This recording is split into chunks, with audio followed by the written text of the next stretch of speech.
En êtes-vous à un point dans votre vie où vous sentez que les choses sont plus difficiles que jamais?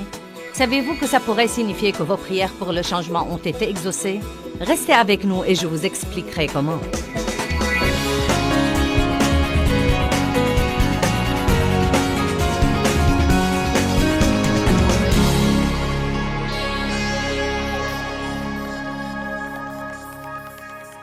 Ouvrez vos Bibles à 2 Corinthiens, chapitre 5, verset 20. Père, nous te remercions pour la parole. Nous croyons qu'elle influera sur nos vies. Aide-nous à nous concentrer et à ne pas être distraits. Et donne-nous une bonne mémoire au nom de Jésus-Christ. Amen. Je vais enseigner ce week-end sur la maturité spirituelle parce que j'estime que, puisque nous représentons Dieu, nous devons nous assurer que nous croissons en lui et que nous mûrissons en lui. Et croître en Dieu veut dire que davantage de nous diminue, davantage de ce vieil homme, de cette vieille vie, de cette vie charnelle. Et donc, nous sommes dans un voyage. Ce n'est certainement pas quelque chose qui arrive tout d'un coup, mais je crois que nous devons faire des progrès continuels. Je veux vous montrer maintenant un passage qui donne vraiment à réfléchir. Et je crois que c'est un passage que nous devons prendre au sérieux. Ce n'est pas seulement un grand honneur pour nous, mais encore très important. La Bible dit, dans le verset 20 de 2 Corinthiens 5, « Nous sommes donc ambassadeurs pour Christ. » Vous savez, un ambassadeur est une personne qui va représenter une autre personne. Nous sommes donc ambassadeurs pour Christ, comme si Dieu exhortait par nous. Nous, comme représentants personnels de Christ, vous en supplions au nom de Christ. Saisissez la faveur divine qui vous est offerte et soyez réconciliés avec Dieu. Ce qui m'agace le plus, c'est que nous sommes les représentants personnels de Dieu dans le monde. Quand vous allez au travail, tout le monde sait que vous êtes chrétien, vous êtes un représentant personnel de Dieu. Vous avez un autocollant sur la voiture, vous êtes un représentant personnel de Dieu. Vous portez une croix autour du cou, vous êtes un représentant personnel de Dieu. Vos amis savent que vous allez à l'église, vous êtes un représentant personnel de Dieu. Vous vous asseyez peut-être pour lire votre Bible avant le travail ou à la pause de midi. Vous êtes un représentant personnel de Dieu. Et la plus grande tragédie que nous avons aujourd'hui, c'est les gens qui ont l'attirail des chrétiens, mais n'ont pas du tout le bon fruit qui va avec lui. Allez maintenant. Et nous devons combler cette lacune. Nous devons continuer à travailler avec Dieu pour combler cette lacune. Je dois le faire. Vous devez le faire. Paul dit, je ne suis pas encore arrivé, mais je vais persévérer. Je vais persévérer. Donc, il n'y a certainement aucune condamnation si vous ne vous sentez pas mieux ou même si vous avez fait des erreurs aujourd'hui. Mais nous ne pouvons pas prendre une attitude laxiste et penser que Dieu est notre copain, qu'il est notre ami. Mais il est Dieu aussi. Et nous devons avoir une crainte révérentielle de Dieu pour savoir que quand il dit quelque chose, il est sérieux. Et s'il dit « Faites ceci, vous serez bénis », nous serons bénis si nous le faisons. Et s'il dit « Faites cela et vous serez sous une malédiction », alors nous vivrons sous une malédiction si nous le faisons. Une des choses qui manque dans notre société, c'est la crainte de Dieu. Donc, 2 Corinthiens 3, 18 dit que comme nous demeurons dans la parole de Dieu, comme nous étudions la parole de Dieu, elle devient comme un miroir pour nous. Et dans un miroir, vous pouvez voir si votre visage est sale. Dans un miroir, vous pouvez voir si vos cheveux sont en désordre. Parfois, quand je me lève le matin et que je regarde mes cheveux, je remercie Dieu pour le miroir car j'aurais horreur de sortir comme ça. Un jour, c'est complètement plat ici et j'ai la tête en forme de cône. Le jour suivant, j'ai ces grands trous béants à l'arrière et je me dis, je ne sais pas comment tu peux avoir aussi peu de cheveux et pourtant si ébouriffé. Je ne comprends pas ça. Et donc, je remercie Dieu pour le miroir, car j'aurais horreur de sortir sans savoir comment je suis chaque matin. Eh bien, la Bible, c'est aussi un miroir. Et là-dedans, nous voyons comment est le Christ. Nous voyons son comportement et son caractère. Nous voyons une image de ce que nous devrions être. Et si nous sommes sincères et honnêtes, nous pouvons la comparer à ce que nous sommes et nous pouvons demander au Saint-Esprit de venir combler nos manques. Nous pouvons inviter le Saint-Esprit à venir dans ce manque dans notre vie et à travailler avec nous jour après jour pour le combler. Et il fait ça par sa parole. Ce passage dans 2 Corinthiens dit « Comme nous demeurons dans la parole de Dieu, nous sommes constamment, comprenez ça, nous sommes constamment transformés en son image. » Comment? De gloire en gloire, en gloire, en gloire. Une des graves erreurs que les gens commettent, c'est qu'ils ne savent pas jouir de la gloire dans laquelle ils demeurent. Car dès que vous faites un peu de progrès, au lieu de vous en réjouir, l'ennemi s'assure que vous trouviez un chrétien que vous considérez comme un peu plus glorieux que vous, et vous commencez à penser que vous devez être dans sa gloire, et cela vous empêche de jouir de la gloire où vous êtes. Et je crois que c'est très important, parce que si vous ne jouissez pas de votre croissance, cela vous empêchera de croître davantage en Dieu. Nous ne croissons pas par la condamnation, nous croissons par la conviction. Allez maintenant, j'ai dit que nous ne croissons pas par la condamnation, nous croissons par la conviction. Vous ne croissez pas en vous sentant coupable et en ayant mauvaise conscience. Vous croissez quand vous savez que Dieu vous aime, et bien que vous ne soyez pas là où vous devriez être, vous remerciez Dieu car vous n'êtes plus là où vous étiez. Vous êtes au milieu et c'est très inconfortable, mais vous y arriverez.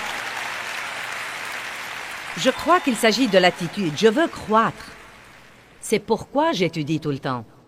Quand je vois que j'ai une mauvaise attitude, j'étudie la Bible en ce qui concerne cette attitude, car je crois que la parole de Dieu a la puissance de l'éliminer de ma vie si je la laisse travailler avec moi à ce niveau-là. Amen. Donc, je crois que j'ai ce soir une maison pleine de chrétiens sérieux et de gens qui n'ont pas encore décidé s'ils veulent être chrétiens ou pas. Vous êtes encore en train de nous surveiller et j'espère que nous pouvons vous encourager à avoir l'espoir et que vous serez patient avec nous et que nous pourrons vous convaincre que c'est une vie qui vaut la peine d'être vécue. Ce n'est pas facile d'être chrétien. Si vous pensez qu'être chrétien est une béquille ou un genre de vie facile, vous vous trompez. Vous pouvez être un chrétien laxiste et charnel et ce n'est pas trop dur. Ce n'est pas trop dur d'aller à l'église et de vous installer sur un banc et ne jamais rien faire. Mais si vous voulez vraiment vivre la vie, laissez-moi vous dire une chose, c'est un engagement à plein temps. Surtout si vous voulez être un chrétien authentique. Il n'y a pas de maturité au micro-ondes. Nous voulons la transformation, mais nous la voulons au micro-ondes. Nous ne la voulons pas au four où ça prend longtemps. Nous voulons augmenter la puissance au maximum et la mettre au micro-ondes. Mais ça ne marche pas avec Dieu. Il n'y a pas d'exaucement drive-in. Vous pouvez avoir tout le reste drive-in, mais pas un exaucement drive-in. Quand vous dites à Dieu que vous voulez changer et être transformé, quand vous vous mettez d'accord avec lui que vous êtes qui il dit que vous êtes et que vous n'êtes pas qui il dit que vous n'êtes pas, quand vous reconnaissez que vous n'y pouvez rien, que vous avez besoin de lui, et quand vous l'invitez à travailler dans votre vie, vous commencez un voyage.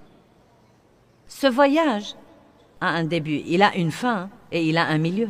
Et laissez-moi vous dire une chose, le début est plutôt passionnant, la fin est toujours merveilleuse, mais le milieu est très dur.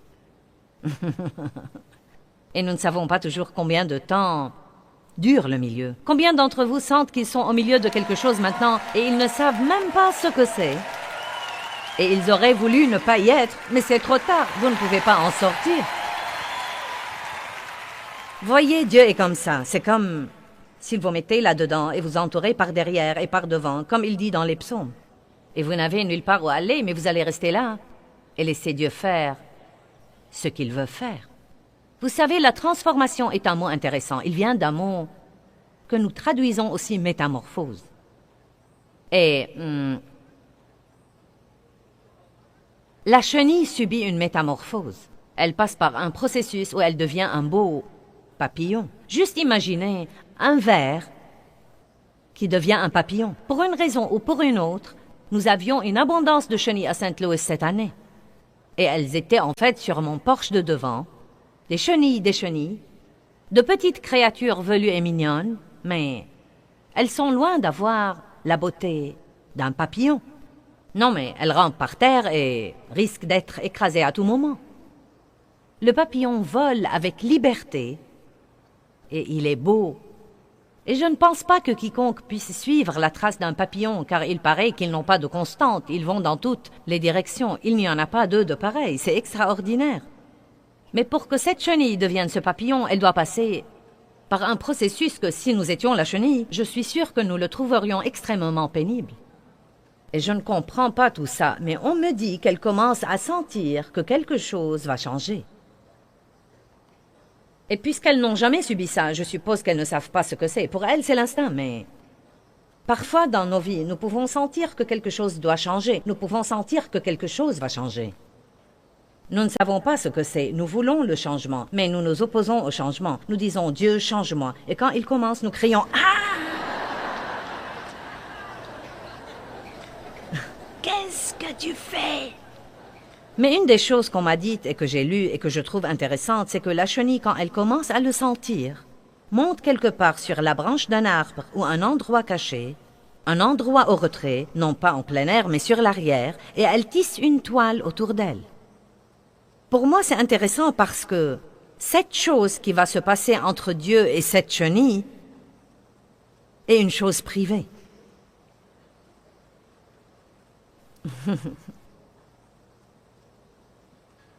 Essayez d'exprimer ce que vous ressentez quand Dieu traite avec vous, et vous aurez certainement l'air d'un fou. Vous ne comprenez même pas. Je ne comprends pas ce qui ne va pas en moi. Je me sens étrange. Je ne sais pas quel est mon problème. Plus rien ne me satisfait. Je pensais que c'est ce que je voulais. Et maintenant que je l'ai, ça ne me plaît même pas.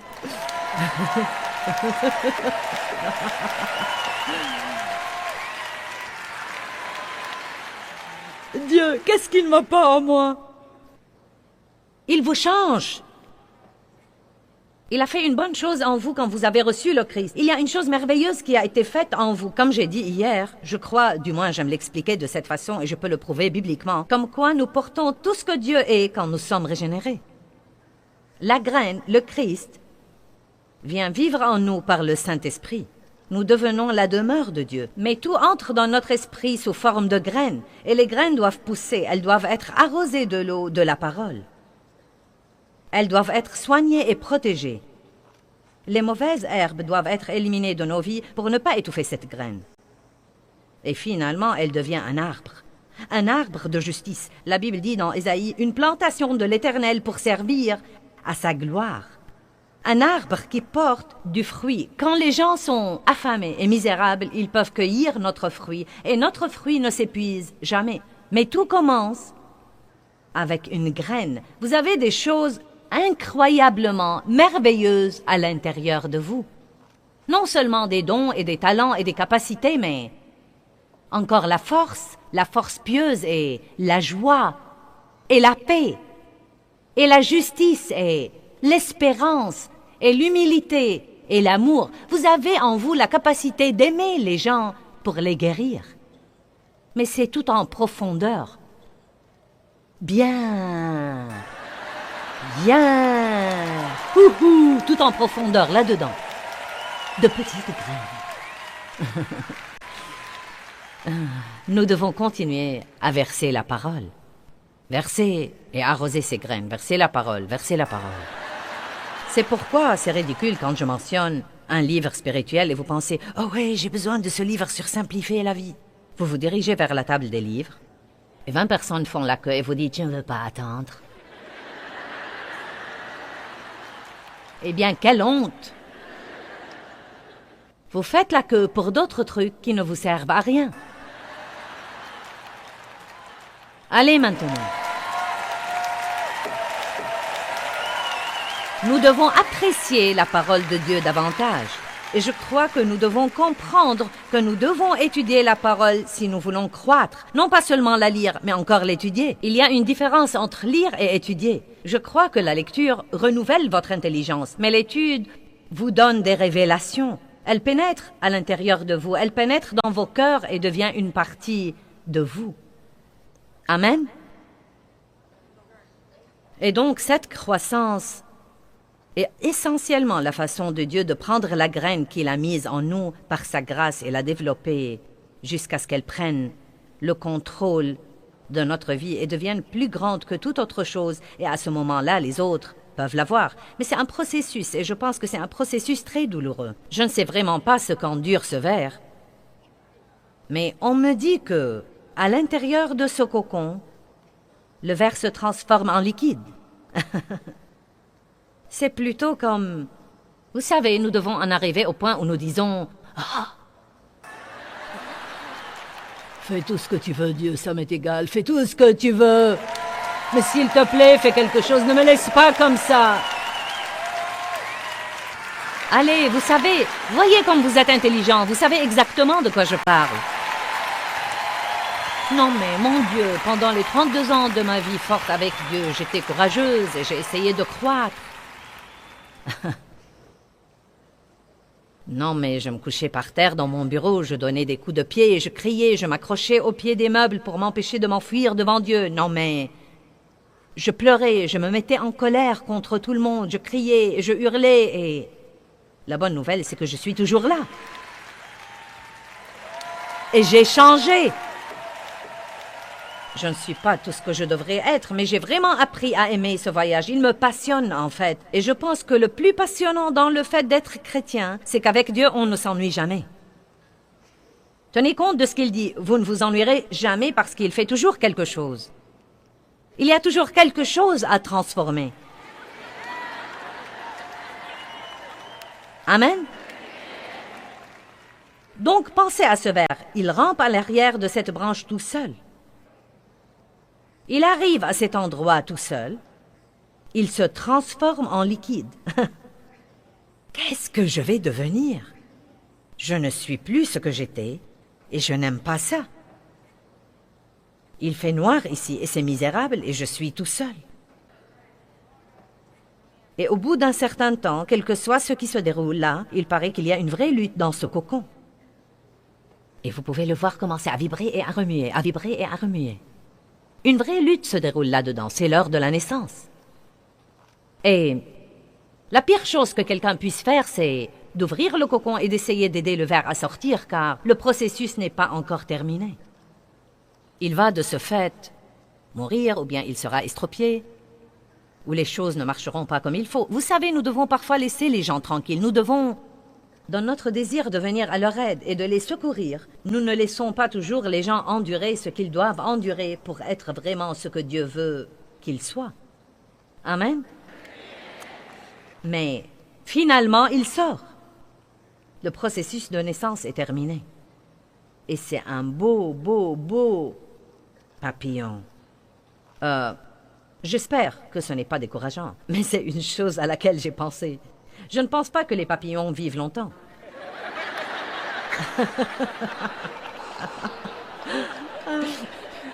Je ne me suis jamais donné la peine de partager cette partie. Mais je pense que c'est plutôt amusant parce que c'est plutôt comme... Vous sentez que le temps que vous ayez finalement un peu de bon sens et que vous le fassiez finalement de la façon dont Dieu veut que vous le fassiez, vous vous demandez pour combien de temps vous serez toujours là. Donc, il y a dans cette histoire de papillon beaucoup d'aspects que nous devrions examiner. Donc, voulez-vous vraiment être transformé? Êtes-vous prêt à avoir ce temps seul avec Dieu, ce temps privé avec Dieu? Êtes-vous prêt à vous transformer en liquide? Êtes-vous prêt à fondre devant le Seigneur, à devenir une argile souple entre ses mains, sans savoir ce que vous allez devenir, mais vous faites confiance à Dieu et vous endurez la lutte et vous n'essayez pas d'avoir une naissance prématurée? Et vous n'abandonnez pas. Vous ne pouvez pas avoir la maturité micro-ondes. et l'exaucement drive-in et être le genre de personne qui ne veut pas endurer ce que vous devez endurer. Je pense qu'il y a très peu de gens, si vous voulez savoir la vérité, très peu de gens qui vont vraiment jusqu'au bout pour être ce que Dieu veut qu'ils soient. Nous avons besoin de plus de vrais ambassadeurs pour Dieu et non seulement des gens qui portent ce titre. Je le sais de mon expérience personnelle, si je ne peux pas aller quelque part, et c'est quelque part où je dois vraiment me rendre, et si je vais envoyer quelqu'un pour me représenter, croyez-moi, je suis difficile pour ce qui est de la personne que je vais envoyer. Parce que quand vous êtes envoyé comme ambassadeur pour quelqu'un d'autre, les gens penseront qu'il est comme vous. Je suis vraiment heureuse quand les gens parlent de... Vous savez, quand nous allons faire une conférence et que les gens nous disent « Vous savez quoi? Vos gens sont vraiment merveilleux. Ils sont si courtois. Ils vous représentent vraiment bien. » Ou quand les gens nous disent « Vous savez, vos standardistes sont merveilleuses. Elles ont été si serviables. » Je suis très heureuse parce que je sens que ça nous représente. Et nous devons nous rendre compte que nous représentons Jésus-Christ. Nous sommes ses représentants dans le monde. Et je pense que nous devons l'aider à avoir une meilleure réputation. Je suis jalouse de la réputation de Dieu et j'en ai assez de la façon dont les gens parlent de lui. J'en ai assez de gens qui s'amusent à lancer son nom comme s'il ne valait rien. J'en ai assez de gens qui se moquent de lui à la télé. Je veux que Dieu ait une bonne réputation. Amen. Parce que notre Dieu est un Dieu redoutable. Ce n'est pas juste un cantique que nous chantons. Il est redoutable. Donc parlons un peu du processus de croissance, car je pense que si vous ne le comprenez vraiment pas, vous risquez d'abandonner et de ne pas aller jusqu'au bout. Et donc nous avons 2 versets que nous allons étudier. Jean 15, verset 1. Jésus dit « Je suis la vigne et mon Père est le vigneron. Tout sarment qui est en moi, Jean 15, 2. Tout sarment qui est en moi et qui ne porte pas de fruits, qui arrête d'en porter, il le taille et l'enlève et le retranche. Et tout sarment qui porte du fruit, il le nettoie et l'émonde à plusieurs reprises, afin qu'il porte plus de fruits, plus riches et plus excellents. J'ai compris quelques années plus tard que vous serez taillé si vous portez et si vous ne portez pas. Ça ne semble pas juste. Mais c'est comme s'il y a quelque chose dans votre vie que Dieu n'aime pas, il l'éliminera. Si vous semblez bien faire, il vous taillera de toute façon, car quand vous taillez un arbre, il devient plus fructueux. Nous avions il y a longtemps un arbre dans notre jardin qui devenait disgracieux. Il poussait dans toutes les directions, comme s'il faisait ce qui lui plaisait, et il avait beaucoup de petits rejetons sur son pied. Nous avons des rejetons dans notre vie, vous savez ce qu'ils sont? Ce sont des choses mignonnes qui sucent notre vie. Ces petits rejetons sur les pieds des arbres, sur les troncs des arbres, sont mignons. Ils sont de petites merveilles et ils sont mignons. Vous avez horreur de les couper car vous aimeriez voir ce qu'ils deviendraient. Mais ils sucent la vie de l'arbre. Et il y a de bonnes choses dans votre vie qui ne sont pas des choses de Dieu. Il y a des choses que nous pouvons faire, mais ça ne veut pas dire que nous sommes censés les faire. Ce sont des rejetons, ce sont des choses qui volent notre temps et volent notre énergie. Elles ne produisent vraiment pas de fruits. Vous les reconnaîtrez à leurs fruits. Est-ce quelque chose que je suis vraiment censé faire? Quel est le fruit dans ma vie? Y a-t-il du fruit là-dedans, du bon fruit? Est-ce le plus de fruits? Et la taille alors? Eh bien, voilà quelques outils de taille. J'en ai beaucoup plus, mais... Dieu commence normalement avec certains de ces outils. Et peut-être qu'il aimera faire quelque chose de petit. Et vous criez « Ah !»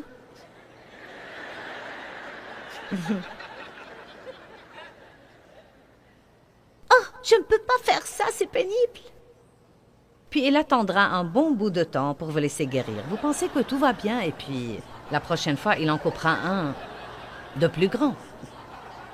Oh, mais quand c'est un truc qui est là depuis longtemps... Ouh! Maintenant, je ne sais pas ce que ressent cette plante ce soir, mais je parie qu'elle pense, madame. Je ne veux pas être sur ta chair. Je ne veux pas être ton arbre. Je veux que tu t'en ailles et que tu me laisses tranquille. Eh bien, dommage parce que c'est mon arbre. Et je peux faire tout ce que je veux de mon arbre. Je pense que ceci n'est pas bon, et ceci n'est pas bon, et ceci n'est pas bon. Maintenant, je l'aime mieux. Il est plus équilibré comme ça. Il est parfait pour ce que je veux faire. Vous ne comprenez pas? Si j'étais Dieu,